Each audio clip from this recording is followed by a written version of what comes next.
A inteligência artificial faz parte do cotidiano do cidadão já há algum tempo, mas qual que pode ser o impacto da inteligência artificial agora, no período eleitoral? Notícias falsas espalhadas, manipulação de áudio, de vídeo, o eleitor se pega ali muitas vezes acreditando em um conteúdo que pode ser fake. E até que ponto que o eleitor pode ser bombardeado com esse tipo de informação? O que que a justiça eleitoral, o direito eleitoral pode fazer para prevenir, para poder investigar, para punir ações desse formato? Hoje, a EJUG recebe aqui a professora Cassione Lavareda, que é especialista em inteligência artificial, em proteção, uso e proteção de dados, e ela vai falar com a gente sobre o uso da inteligência artificial no período eleitoral. Seja muito bem-vinda à EJUG, professora. Muito obrigada pelo convite. É muito importante a gente estar debatendo sobre esse assunto num momento em que as eleições elas são debate, né? Elas são o grande tema no mundo inteiro e traz aí como pano de fundo a desinformação e o uso da inteligência artificial para espalhar desinformação. Então a gente vai falar aqui da importância do eleitor estar conectado, dele estar ligado às fontes verídicas, às fontes verdadeiras de notícia, onde é que ele pode saber se a notícia é verdade ou não, né? Como votar consciente, como que o candidato ele deve proceder durante as eleições, como as autoridades, como o TSE está regulando as eleições nesse período aqui no Brasil, está podendo mais, está podendo menos, de fato, a inteligência artificial vai ser determinante no resultado das eleições ou vai interferir realmente no processo eleitoral ou está interferindo. E aí eu agradeço a Lauren, tudo isso a gente vai tentar trazer aqui para vocês, tentar, né? Porque como ela já comentou aqui comigo, é um tema vasto e praticamente inesgotável. Professora, qual que é o verdadeiro impacto da inteligência artificial nas eleições de 2024? Olha, Lauren, existe o impacto que a gente imaginava que teria e o impacto que de fato está tendo. O impacto que a gente imaginava que teria é o impacto sobre as eleições, sobre a integridade das eleições, é o impacto que várias organizações na Europa, nos Estados Unidos, estavam prevendo do uso de deepfakes, do uso da inteligência artificial, mas com esse propósito da desinformação, que realmente descredibilizasse processos eleitorais, pudesse alterar a autonomia do cidadão, né, do seu voto livre, do seu voto consciente, né, que o voto ele precisa ter todas as características para que venha a ser legítimo, né, seja de fato a vontade do eleitor e que consolide e que venha a garantir aquele sistema democrático ou não de qualquer país onde esteja acontecendo a eleição. A gente tinha uma previsão de 2024, metade do mundo, né, praticamente, estaria indo às urnas esse ano, está indo às urnas esse ano. Aqui no Brasil, a gente tem o quê? 5.570 municípios, a quantidade de candidatos, assim, mais de 500 mil candidatos, aliás, quase 500 mil, mais de 500 mil candidatos. E o que se observa? A gente teve já a eleição da Índia, a gente teve já eleições em vários países, a gente está na expectativa das eleições americanas. A gente tem aí o uso da IA generativa, que é uma grande preocupação, tem sido uma grande preocupação por causa da rapidez que ela processa, porque ela traz conteúdos criativos, novos, né? Enfim, ela é disruptiva, né? Para a gente falar uma palavra que a gente pudesse dizer assim, ela é disruptiva. Porém, o que a gente está vendo hoje? O MIT, há alguns dias, publicou, né, uma matéria em que fala que, nossa, a gente imaginava o Armagedon.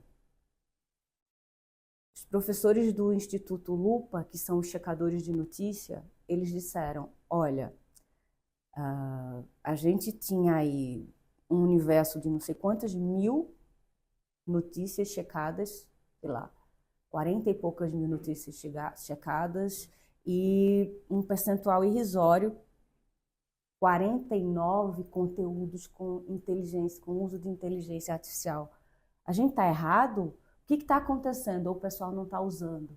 Então, tanto esse estudo do MIT como das agências de checagem do mundo inteiro, se eu não me engano são 90 que estão ligados ao Google, né, para checagem de fatos, dizem o seguinte: os bonzinhos e os mauzinhos, eles ainda não são suficientemente bons, né, para, de fato, com o uso da inteligência artificial, atacar as eleições. Um percentual de... tem um instituto londrino muito respeitado, que é até o Alan Turing, que realizou uma pesquisa de 100 países onde aconteceram, de 100 eleições pesquisadas, 19 apenas houve algum problema com inteligência artificial, né? Então, qual que é a conclusão que a gente chega? O maior problema que a gente tem no momento, a inteligência artificial é um problema. A inteligência artificial, ela leva, dependendo da forma que ela é usada, a desacreditar o resultado das eleições, a desacreditar informações a respeito dos candidatos que estão ali no pleito, ela vulnerabiliza mulheres da forma que ela pode ser usada, minorias, tudo isso a gente sabe. Então a gente teve, estou falando aqui do copo, a gente, dependendo do instrumento que a gente utilizar, o grande problema, de fato, é a desinformação e não o meio, né? O meio, ele potencializa, né? Quando a gente utiliza a internet, quando a gente utiliza a inteligência artificial, o que a gente faz é amplificar e chegar ainda mais nas pessoas. E aí vários governos tomaram iniciativas. Aqui no Brasil, a gente tem a iniciativa do Tribunal Superior Eleitoral, que é um poder, uma justiça que a gente diz assim, que não é exatamente uma justiça, né, que é para organizar as eleições, normatizar e julgar algumas situações que ali acontecem em decorrência dos pleitos.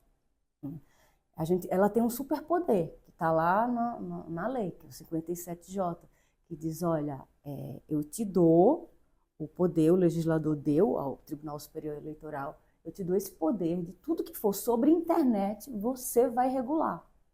Isso lá atrás, isso não é de agora. Então, de 2009 para cá, de acordo com as eleições que foram acontecendo, a gente já tem mais de 100 dispositivos regulados pelo Tribunal Superior Eleitoral que tratam de tecnologia, que tratam de internet, mesmo antes do Marco Civil, mesmo antes da Lei Carolina Dickmann, mesmo antes de Lei de Proteção de Dados, mesmo antes de mais quase 100 PLs por aí de inteligência artificial.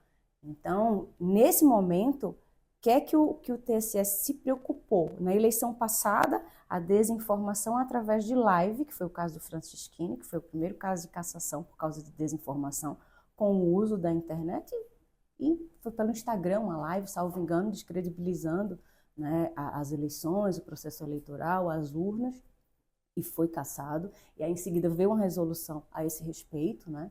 Então, agora, 2022, as pessoas têm que estar muito ligadas com o que está propagando em rede social, o conteúdo, a forma que está usando. O Pablo Marçal está com um problema aí por causa de um filtro que ele usou na internet, porque a nova resolução, a de 2024, explica que qualquer inteligência artificial que você utilize nos seus conteúdos, né, direcionados ao público, aos eleitores, você tem que avisar, você tem que colocar um selo, você tem que avisar de alguma forma, né, de preferência com rótulo.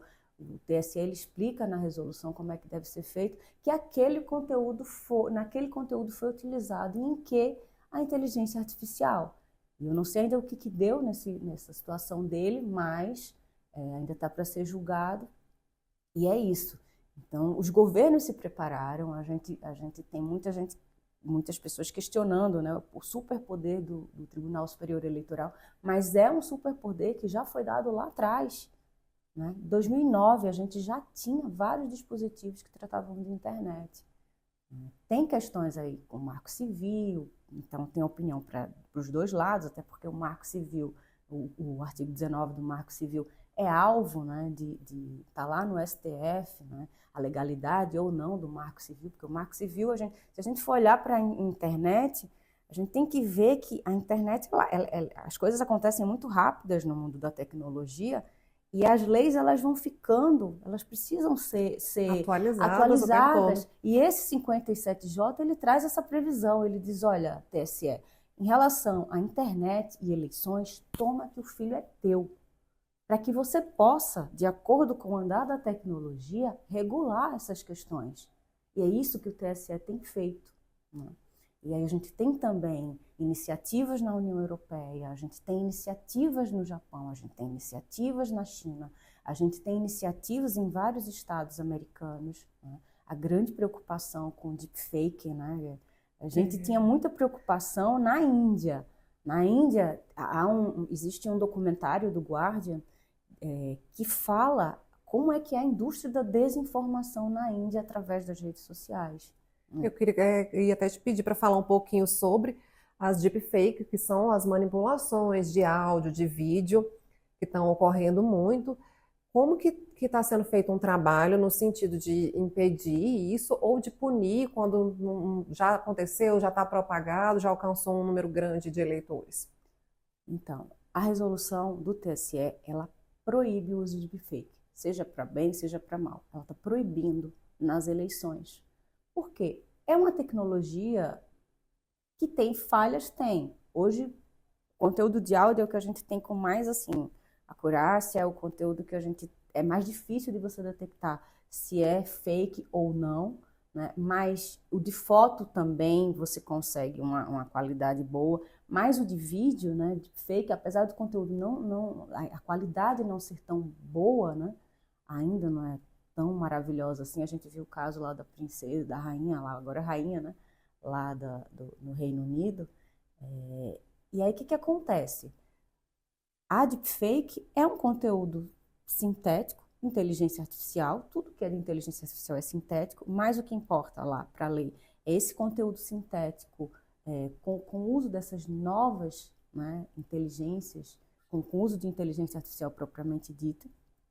E a deepfake, você pode usar, normalmente ela vai alterar o áudio, vai alterar a voz e ela vai alterar rostos.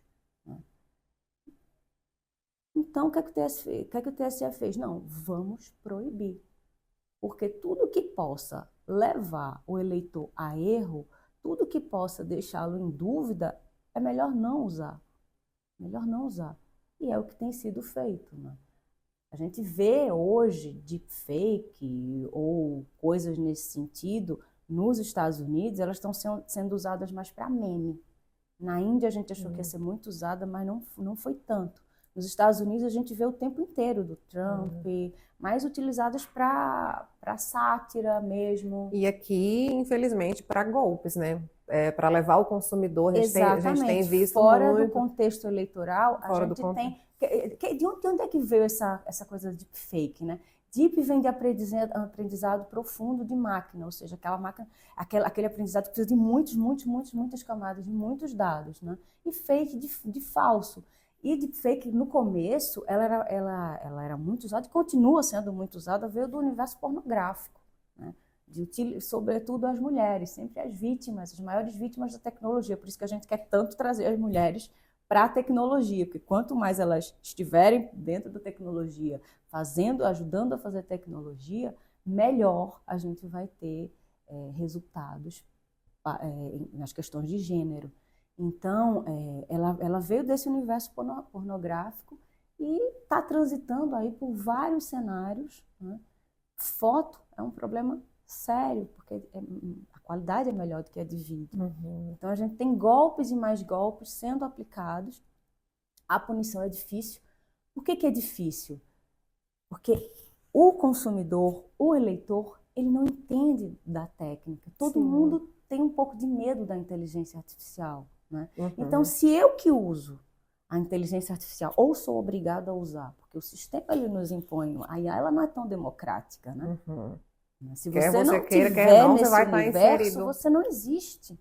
Você tem que ter um avatar aqui, né? Você tem que ter uma cópia sua aqui para o banco, você tem que ter aqui para o cadastro de cidadão, você tem que ter aqui para a sua dieta do médico, para o SUS, para seu plano de saúde, enfim, ser obrigado a estar nesse universo, né?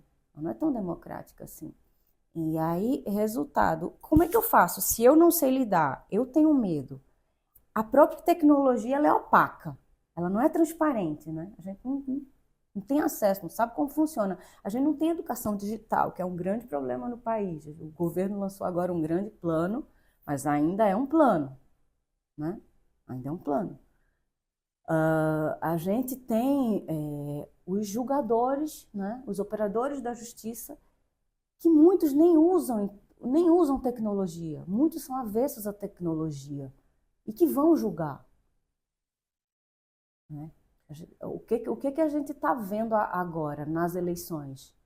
Num universo a gente só tem de inteligência artificial 40 e poucos processos no país inteiro. Mas por que a gente só tem 40 e poucos processos? Né? Será que esse número é subnotificado? Porque as pessoas não identificam que tem IA, não Possivelmente, né? denunciam?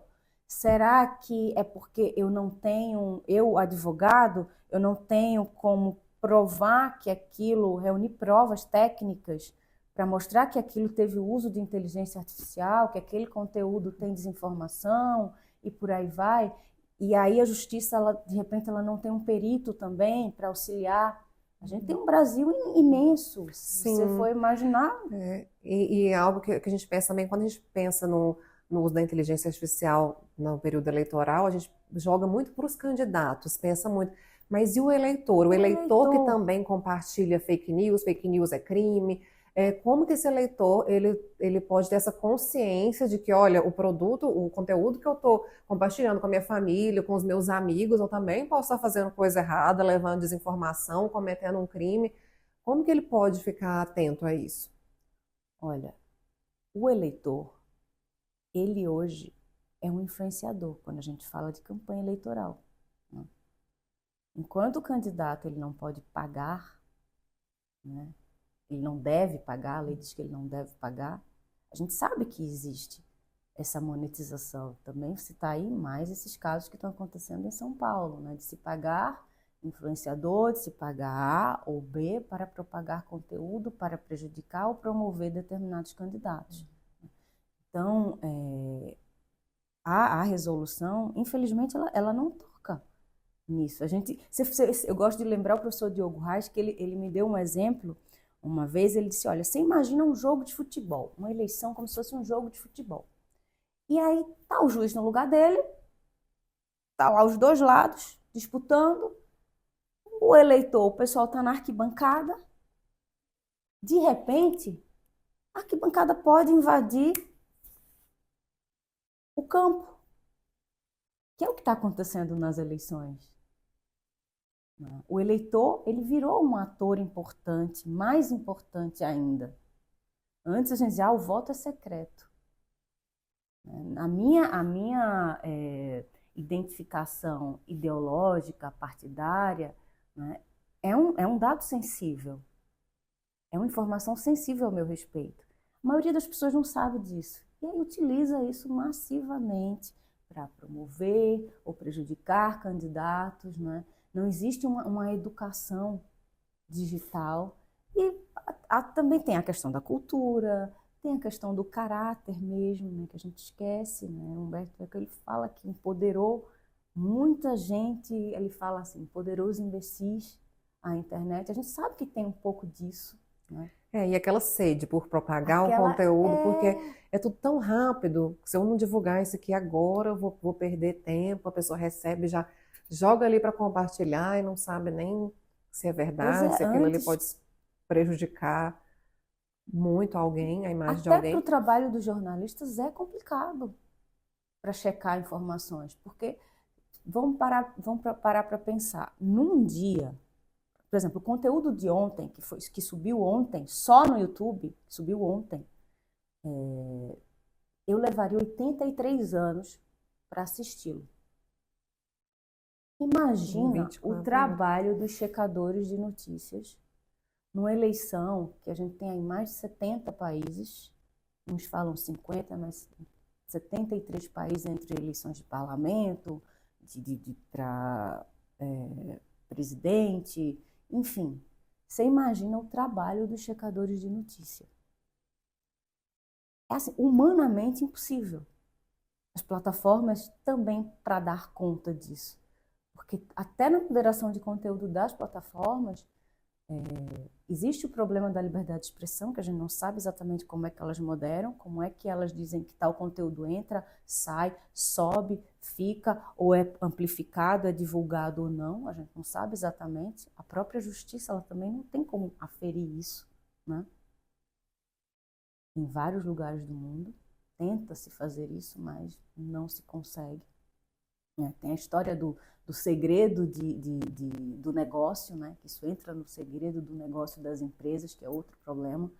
Mas, enfim, é difícil. A gente vê os jornalistas num esforço sobre-humano. Vai ter até um encontro no Rio de Janeiro, um encontro mundial dos checadores de notícia esse final de ano.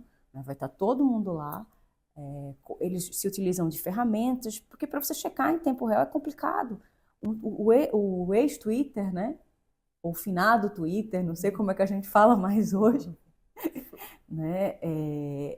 Um post seu, um tweet seu, só levava 8 minutos, só passava ali 8 minutos sendo visualizado. Então, te impulsionava a estar o tempo inteiro gerando conteúdo, tirando tua atenção, aí entra em outras histórias, economia da atenção, enfim. Resultado. É difícil hoje a gente fazer uma eleição sem regulação, né? O TSE saiu na frente, mas regulando nessa fatia, né? que lhe compete. É difícil a gente fazer uma eleição hoje sem regulação de IA no Brasil, sem saber como é que acontece a moderação de conteúdo, sem ter técnicas para fiscalizar essas plataformas, né? A quantidade, o volume de conteúdo que é produzido, né? Porque a gente tem o conteúdo que os candidatos eles impulsionam, que eles são obrigados a declarar, o quanto eles estão utilizando, quem que está pagando, quem que está... todas aquelas informações, CPF, isso, aquilo, mas que já existe também problemas em relação a esse repositório aí de impulsionamento. Existem problemas, as plataformas já se aponta problemas nesse esquema delas, né? A gente tem problemas com o eleitor, que sai postando tudo, a gente tem problema das redes fechadas, o WhatsApp, se faz pesquisa no WhatsApp, se faz pesquisa no Telegram, faz em grupos abertos. Mas em grupos fechados a gente não sabe exatamente o que está acontecendo ali por causa da criptografia, né? Por causa de N fatores, por causa de privacidade, por causa de liberdade de expressão, por causa de segredo de negócio, por causa de tanta coisa. E o WhatsApp termina sendo assim meio que um buraco negro, né, para as eleições. Continua sendo um buraco negro para as eleições. Professora, quais dicas que a gente poderia dar para os eleitores se prevenirem, se precaverem de pegar conteúdos e ser atraídos por aqueles conteúdos, acreditar que aquele conteúdo é totalmente verídico? Como que ele pode fazer para checar se o que ele está recebendo ali é verdadeiro ou não? O que é que tem cara de desinformação, né? Conteúdos que chegam como urgente, isso é urgente. Olha que bombástico. Nós que somos jornalistas, né? Também, ser jornalista também, a gente tem a noção do que atrai a atenção das pessoas. E a inteligência artificial também tem noção do que atrai as pessoas. Então, na microsegmentação dos eleitores, eu procuro saber o que você gosta e o que você não gosta, para saber como é que eu vou te atacar. Antigamente o ataque era feito para grupos. Hoje, a segmentação é um a um, é um micro-targeting político. E é complicado para o eleitor. Aquela desinformação ela vai surgir em grupos que ele tem mais confiança, grupos de amigos. Então, essas mensagens tendem a reverberar mais em grupos de amigos, em grupos de famílias, né? Em grupos de pessoas que não têm acesso à rede social, mas por causa da operadora tem um pacote do WhatsApp, às vezes nem sabe ler, mas opera no WhatsApp através de áudios, né? Por exemplo, eu tinha uma pessoa que me ajuda na minha casa, que na eleição, apesar de não saber ler, ela recebia muita desinformação pelo WhatsApp. Áudios e vídeos, né? Áudios e vídeos. Então, é desconfiar daquela mensagem que é encaminhada com frequência. É tentar, o próprio Google, ele tem uma ferramenta lá que ele reúne 90 checadores do mundo de notícias. Tem muito perfil hoje no Instagram, Agência Lupa, Desinformante, tem muitos que tem o Sleep Giants, tem vários perfis no Instagram, dependendo da plataforma que você costuma usar, né? E elas têm links também para o WhatsApp, para que você possa também, se só usa o WhatsApp, procurar jogar aquele conteúdo lá e procurar saber se é verídico. O próprio TSE tem uma ferramenta, está prometendo aí lançar até mais para frente, mas vamos ver se vai sair. E os né? veículos de Os comunicação de veículos de credibilidade, né? comunicação de credibilidade, porque eu acho que, apesar da gente ter tido aí essa crise dentro do jornalismo, de se descredibilizar o trabalho dos jornalistas, que isso acontece em todo o mundo com o crescimento da extrema-direita, ela precisa descredibilizar o quê? Instituições fortes, ela precisa descredibilizar governos e ela precisa descredibilizar a mídia tradicional. Por quê? Enquanto você, Thaís, sentou não sei quantos anos numa cadeira de faculdade, você estudou história, sociologia, filosofia, todas as IAs possíveis e imagináveis, que a gente sabe que ao longo da história, porque a história se repete, é notícia, como checar uma notícia, as fontes, né? Qual que é o time certo, o que tem cheiro de mentira, o que tem cheiro de verdade, por onde que eu vou. Esse feeling, né, se tentou descredibilizar dos jornalistas. Né? Não, assim, não se consegue. Existe, claro, hoje, blogs não jornalísticos. A gente sabe que a desinformação, ela tenta criar, né, associar, por exemplo, a gente, lá em Portugal, fizemos pesquisa lá para as eleições de Portugal esse ano, e grupos aqui do Brasil, eles mandaram notícias de jornalistas aqui do Brasil, né, de bancada, de uma grande emissora, falando a respeito de eleições portuguesas, e era deepfake, era desinformação, sabe? Então, até dessa forma se tenta descredibilizar o jornalismo tradicional. Porém, as pesquisas apontam que quando o eleitor, quando o cidadão, ele quer de fato saber se aquela notícia é real, se aquela notícia é verdadeira, a fonte que tem mais credibilidade ainda hoje é a TV, é o jornalismo sério, é o site de notícias sério, são os veículos tradicionais. Né? E é tanta informação que chega, que as pessoas elas também não estão dando conta. Então, quando você acha que você está bombardeando alguém com desinformação, com inteligência artificial, aquela pessoa, de repente, ela já está tão bombardeada de outras coisas, ela não está nem tendo tempo de ver a sua. Né? Então, está tendo esse efeito também com a desinformação. Imagina, 5 mil e tantos candidatos. Se, por exemplo, estou hipotetizando, esses 5 mil e tantos, não, quase 500 mil candidatos municípios, inventassem de todo dia produzir 10 conteúdos ou um conteúdo e viralizar, impulsionar ou fazer distribuição em massa, aqui a gente sabe que é proibido, né? Disparo em massa, mas tem muitas empresas que fazem isso obscuramente. Imagina, são tantos conteúdos que...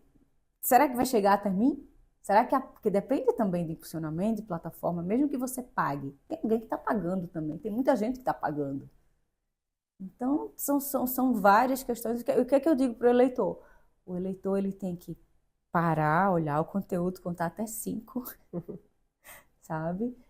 E buscar saber se aquilo realmente que é urgente, bombástico, importante, não está no veículo tradicional, porque se não está no veículo tradicional, é um grande sinal de que, opa, como assim?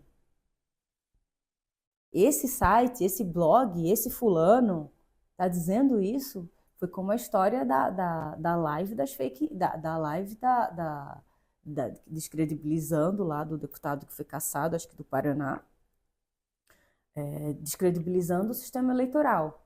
Nossa, Harvard não descobriu, ninguém descobriu, né, que o sistema eleitoral, que havia fraude. Um fulano na live está falando isso, os veículos de comunicação não estão falando, alguma coisa está errada. Então, no mínimo, isso tem que suscitar dúvida, né? Suscitar dúvida.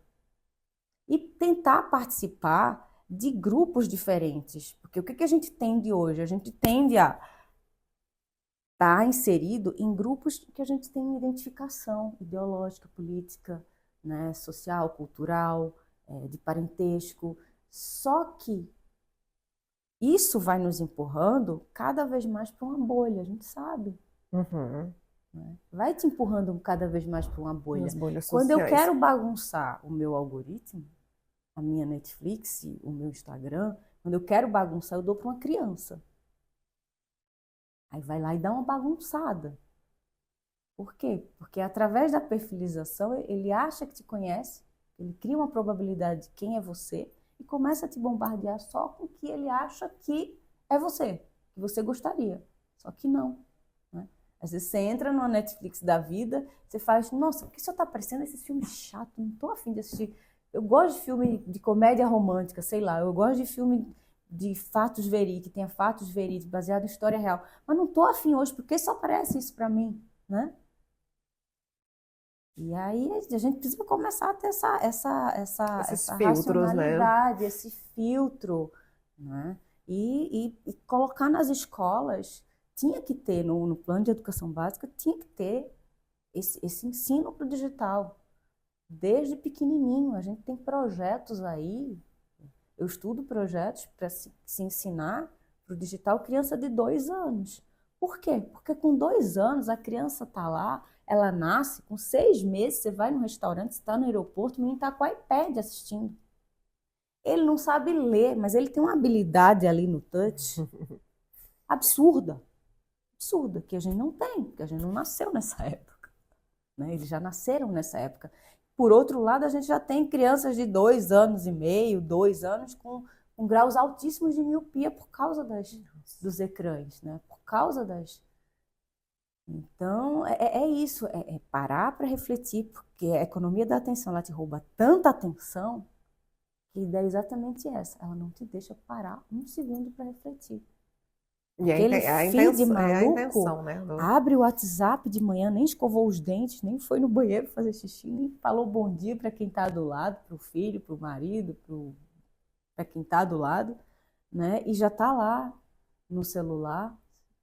Às vezes você passa o dia, você tem uma agenda, fala, meu Deus, perdi 2 horas aqui vendo conteúdo político que não vai me ajudar, porque o que de fato vai me ajudar é o que está sendo divulgado no rádio, é o que está sendo divulgado na TV, que é a campanha oficial, né? É o acompanhamento através da mídia tradicional, é o que está repercutindo, são os fatos, é um programa de governo, se tem, se não tem, né?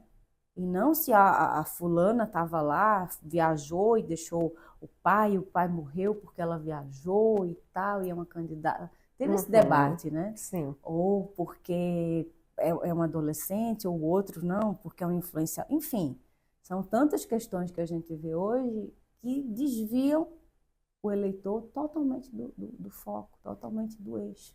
É votar corretamente, votar consciente, né? Fazer escolhas que realmente ele acredite, para que a gente possa ter mudanças em prol da sociedade, seja qual for o regime de governo.